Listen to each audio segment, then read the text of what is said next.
إن الحمد لله نحمده ونستعينه ونستغفره ونعوذ بالله من شرور أنفسنا ومن سيئات أعمالنا. من يهده الله فلا مضل له ومن يضلله فلا هادي له، وأشهد أن لا إله إلا الله وحده لا شريك له، وأشهد أن محمدًا عبده ورسوله. أما بعد، قال الله تعالى في القرآن الكريم: أعوذ بالله من الشيطان الرجيم، حافظوا على الصلوات والصلاة الوسطى وقوموا لله قانتين۔ محترم حضرات اور حاضرین مسجد، میری آواز سننے والی خواتین حضرات، آج کا یہ جو درس آپ کے سامنے جامع مسجد انتظامیہ کی طرف سے پیش کیا جا رہا ہے، یہ درس نہایت ہی علمی درس ہے، کوئی تقریر نہیں ہے اور کوئی وعظ نہیں ہے، بلکہ جو بھی باتیں آپ کے سامنے آئیں گی وہ علمی باتیں ہوں گی، وہ باتیں جنہیں ہمیں اور آپ کو ضرور اور لازمی طور پر جاننا چاہیے۔ اور جس موضوع کا میں نے انتخاب کیا، جس ٹاپک کا میں نے انتخاب کیا ہے، وہ نماز ہے۔ ہم اور آپ اس بات کو جانتے ہیں کہ نماز ہر مسلمان مرد و عورت پر فرض واجب ہے، الا یہ کہ کوئی ایسی عورت ہو جس کو شرعی عذر لاحق ہو تو اس کے اوپر نماز واجب نہیں ہے، لیکن اگر ہم مکلف ہیں، شریعت کے ہم پابند ہیں، تو نماز ہر مسلمان کے لیے کلمہ گو کے لیے واجب، چاہے وہ جوان ہو، بوڑھا ہو، جو بھی ہے۔ میرے بھائیوں، نماز کی اہمیت اپنی جگہ مسلم ہے۔ نماز پڑھنا جتنا ضروری ہے ہمارے لیے، اتنا یہ بھی ضروری ہے کہ ہم سنت کے مطابق نماز پڑھیں، صحیح طریقے سے نماز پڑھیں۔ نماز پڑھتے وقت ہم اور آپ نماز کے شروط کا خیال رکھیں۔ نماز کی چند شرطیں ہیں، نماز کی چند شرطیں ہیں، اگر وہ شرطیں نہیں پائی جائیں گی ہماری نماز میں تو یاد رکھیے ہماری نماز نہیں ہوتی۔ اگرچہ ہم پڑھ لیں، لیکن اگر وہ شرط نہیں پائی جائے گی تو ہماری نماز نہیں ہوتی۔ تو ہر نمازی کے لیے جاننا ضروری ہے کہ نماز کی شرطیں کیا ہیں۔ اسی طرح نماز کے کچھ ارکان ہیں، اگر نماز ہم پڑھتے ہیں اور ان ارکان کا ہم خیال نہیں کرتے ہیں تو یاد رکھ لیجئے ہماری نماز نہیں ہوتی۔ اسی طرح نماز کے کچھ واجبات بھی ہیں، اگر ان واجبات میں سے کوئی واجب ترک کر دیں، ہم چھوڑ دیں یا چھوٹ جائیں، تو جب تک کوئی آدمی سجدہ سہو نہ کرے، اس وقت تک اس کی نماز نہیں ہو سکتی۔ اسی لیے اللہ کے نبی صلی اللہ علیہ وسلم نے ایک حدیث کے اندر بیان فرمایا، کہا آپ صلی اللہ علیہ وسلم نے صلو کما رأیتمونی وصلی، اللہ کے نبی صلی اللہ علیہ وسلم نے کہا کہ وصلو کما رأیتمونی وصلی، کہ اے میرے صحابہ تم لوگ ویسی ہی نماز پڑھو جس طرح تم لوگوں نے مجھے نماز پڑھتے ہوئے دیکھا ہے۔ پتہ یہ چلا کہ ہماری نماز اللہ کے رسول صلی اللہ علیہ وسلم کے طریقے کے مطابق ہوگی تو ہماری نماز قبول ہوگی، اور اگر ہماری نماز اللہ کے رسول صلی اللہ علیہ وسلم کے طریقے کے مطابق نہیں ہوگی تو ہماری نماز نہیں ہے۔ آج بہت سارے لوگ نماز پڑھتے ہیں اور اس طریقے کے مطابق نماز نہیں پڑھتے جو اللہ کے رسول صلی اللہ علیہ وسلم کا بتلایا ہوا اور سکھلایا ہوا طریقہ ہے۔ بہت سارے لوگ نماز کی شرطوں کو نہیں جانتے، نماز کی کون سی شرطیں ہیں، ان شرطوں کا حکم کیا ہے۔ بہت سارے لوگ نماز کے ارکان سے واقف نہیں ہیں، ان کو پتہ ہی نہیں ہے کہ نماز کے ارکان بھی ہوتے ہیں، اور ارکان کا مطلب کیا ہے، نماز کے واجبات بھی ہیں، اگر کوئی واجب چھوٹ جائے تو اس کا حکم کیا ہوگا، یہ ساری باتیں معلوم نہیں ہوتی ہیں، جن کی وجہ سے ہماری یا تو نماز نہیں ہوتی ہے، یا یہ کہ ہوتی ہے تو ہمیں اتنا اجر اور ثواب نہیں ملتا ہے جتنا اجر اور ثواب ہمیں ملنا چاہیے۔ اسی لیے آج کا یہ جو درس ہے وہ درس بہت اہم ہے، اس لیے کہ آج کی درس میں انشاءاللہ ہم لوگ نماز کے ارکان کو جانیں گے، نماز کے ارکان کو جانیں گے۔ سب سے پہلے آپ یہ جان لیجئے کہ رکن کا مطلب کیا ہے۔ رکن عربی زبان کا لفظ ہے، رکن عربی زبان کا لفظ ہے اور یہ سنگولر ہے۔ یہ کیا ہے؟ ہر زبان میں سنگولر ہوتے ہیں، پلورل ہوتے ہیں، واحد ہوتے ہیں، جمع ہوتے ہیں۔ تو رکن عربی زبان کا لفظ ہے۔ رکن گوشے کو کہتے ہیں، کنارے کو کہتے ہیں، مضبوط گوشہ، مضبوط کنارہ۔ اور اسی کی پلورل جو ہے، جمع جو ہے وہ کیا؟ ارکان ہے۔ یہ تو ڈکشنری میں جو لٹرل معنی ہے، لغوی معنی ہے وہ ہے، اور اصطلاح میں، شریعت کی اصطلاح میں، اہل علم کی اصطلاح میں رکن کہتے ہیں وہ چیز جو اگر پائی جائے، مثال کے طور پر نماز کے ارکان، اگر یہ چیزیں، یہ امور پائے جائیں گے تو ہماری نماز ہوگی، اگر نماز کا کوئی رکن نہ پایا جائے تو ہماری نماز نہیں ہوگی۔ اگر رکن پایا جائے گا تو نماز ہوگی، اور اگر نماز کا رکن نہیں پایا جائے گا تو ہماری نماز نہیں ہوگی، اگرچہ ہم پڑھ لیں۔ یقیناً ہم میں کا ہر آدمی جاننا چاہے گا کہ نماز کے وہ کون سے ارکان ہیں کہ اگر وہ رکن چھوٹ گیا ہمارا، وہ رکن ہم ادا نہ کر سکے تو ہماری نماز نہیں ہوتی ہے۔ ہر آدمی کے لیے، ہر نمازی کے لیے ان باتوں کا جاننا ضروری ہے۔ میرے بھائیوں، سب سے پہلے میں آپ کو بہت ہی اختصار کے ساتھ یہ بتاؤں، اس لیے کہ بچے بھی ہیں، بچیاں بھی ہمارے سامنے، آپ حضرات بھی ہیں۔ سب سے پہلے اختصار کے ساتھ آپ یہ جان لیجئے کہ نماز کے 14 ارکان ہیں۔ نماز کے کتنے ارکان ہیں؟ 14 ارکان ہیں۔ پہلے میں اجمالی طور پر، مختصر طور پہ ان 14 کو آپ کے سامنے رکھتا ہوں، اور پھر ایک کے بعد دیگرے ان سارے ارکان کی تفصیل آپ کے سامنے آئے گی۔ 14 ارکان ہیں نماز کے، اور ارکان کا معنی میں نے کیا بتلایا کہ اگر یہ ارکان ہماری نماز میں پائے جاتے ہیں تو نماز ہماری ہوگی، اگر یہ ارکان نہیں پائے جائیں گے تو ہماری نماز نہیں ہوگی۔ معاملہ بہت اہم ہے، بہت اہم ہے۔ اگر ہم چاہتے ہیں کہ ہماری نماز ہو تو ہمیں ان ارکان کو جاننا چاہیے اور اپنی نماز میں ادا کرنا چاہیے۔ سب سے پہلا رکن، غور سے سنیں جو بچے ہیں یہاں پہ، کہ سب سے پہلا رکن نماز کا یہ ہے القیام مع القدرہ۔ القیام عربی کے الفاظ میں پڑھ رہا ہوں، اس کا ترجمہ بھی کروں گا۔ القیام مع القدرہ، کہ اگر ہم نماز میں کھڑے ہو سکتے ہیں تو ہمیں نماز کھڑے ہو کر پڑھنا چاہیے۔ یہ نماز کا پہلا رکن۔ آپ دیکھیے گا بہت سارے لوگ جو تندرست ہوں گے، توانا ہوں گے، لیکن پھر بھی کیا ہے؟ بیٹھ کر نماز پڑھتے ہیں۔ آپ بتائیے کیا ان کی نماز ہوتی ہے؟ نہیں ہوگی۔ اگر آدمی کھڑا ہو سکتا ہے، کھڑا ہو کر نماز پڑھ سکتا ہے، تو پھر کھڑا ہو کر نماز پڑھنا یہ نماز کا رکن ہے۔ اگر کوئی آدمی جان بوجھ کر کھڑا نہ ہو، بیٹھ کر نماز پڑھے تو اس کی نماز نہیں ہوگی۔ آواز تھوڑا کم کر دیجئے مؤذن صاحب، آواز بہت تیز ہے، تھوڑا کم تاکہ صاف آواز آئے۔ تو نماز کا پہلا رکن سمجھ گئے کہ اگر کوئی آدمی کھڑا ہو سکتا ہے تو اس کے لیے کھڑا ہو کر نماز پڑھنا ضروری، اللہ کہ مجبوری ہو۔ کوئی آدمی اگر کھڑا نہیں ہو سکتا، بیمار ہے، پاؤں ٹوٹا ہوا ہے، کمر کی ہڈی ٹوٹی ہوئی ہے، تو پھر وہ آدمی چاہے تو زمین پر بیٹھ کے نماز پڑھے۔ اگر زمین پر nicht بیٹھ سکتا تو پھر آدمی ہوتا ہے کرسی وغیرہ پر یا ٹیک لگا کر نماز پڑھ سکتا ہے۔ ٹھیک ہے؟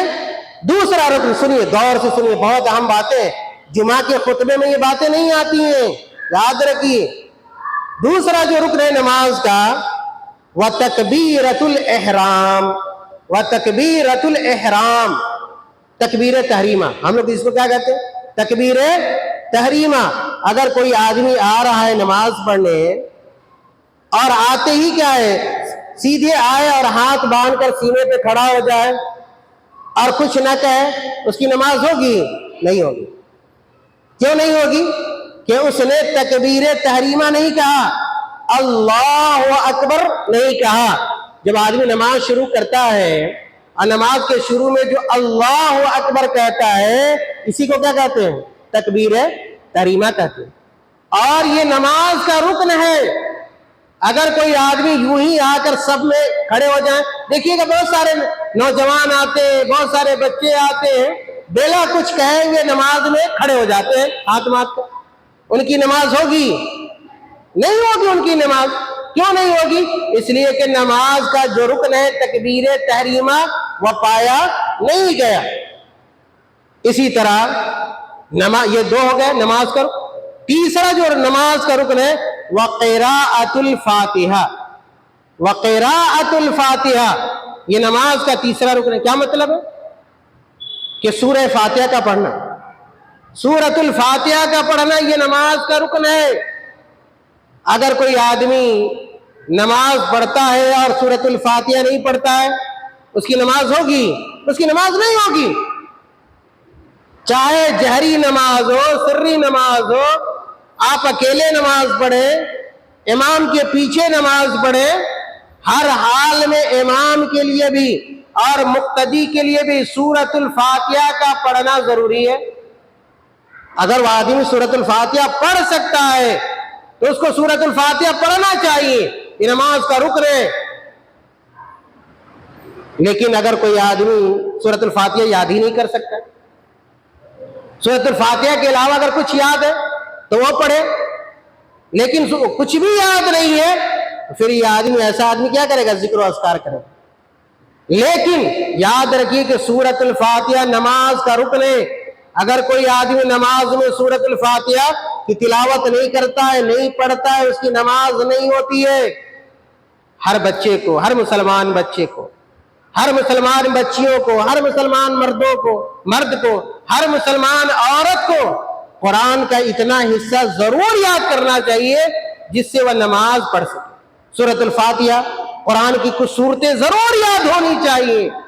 آج المیہ یہ ہے کہ ہمارے بچوں کو بہت ساری دوسری باتیں یاد رہتی ہیں, بہت ساری بات یاد رہتی ہے, لیکن نماز کی صورتیں یاد نہیں ہوتی. ہر والدین کی ذمہ داری ہے, ہر ماں باپ کی ذمہ داری ہے کہ وہ اپنے بچوں کو سورۃ الفاتحہ سکھائے. قرآن کی دوسری جو چھوٹی بڑی صورتیں, ان صورتوں کو حفظ کرائے. خیر, نماز کا تیسرا رکن کیا ہوا؟ نماز میں سورۃ الفاتحہ پڑھنا نماز کا رکن ہے. اور رکن کا معنی میں پہلے بتلا چکا ہوں کہ اگر رکن پایا جائے گا تو نماز ہوگی, اور اگر رکن نہیں پایا جائے گا تو نماز نہیں ہوگی, ہماری نماز بیکار. نمبر 4, نماز کا چوتھا جو رکن ہے والرکوع, رکوع کرنا. رکوع کرنا یہ نماز کا رکن ہے. کوئی آدمی نماز پڑھے اور رکوع نہ کرے, کوئی آدمی نماز پڑھے اور رکوع نہ کرے, بتائیے اس کی نماز ہوگی یا نہیں ہوگی؟ اس کی نماز نہیں ہوگی. اس لیے کہ اس نے نماز کا جو رکن ہے رکوع اس نے چھوڑ دیا, ترک کر دیا, اس لیے اس کی نماز نہیں ہوگی.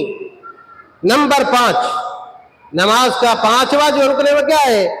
والرفع منہ, کہ آدمی رکوع میں گیا اور پھر رکوع سے اٹھے.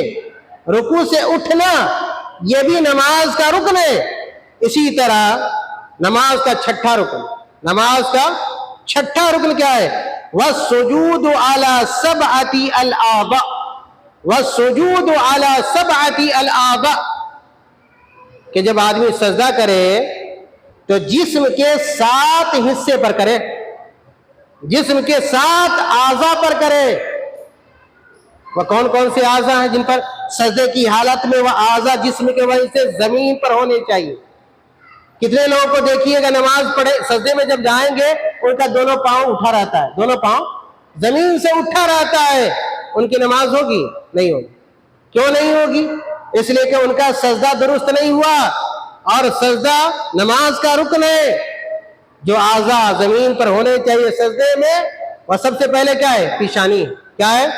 پیشانی ہے. اس کو پیشانی کہتے ہیں, جس کو ہم لوگ ماتھا کہتے ہیں نا, یہ زمین پر ہونے چاہیے سجدے کی حالت میں.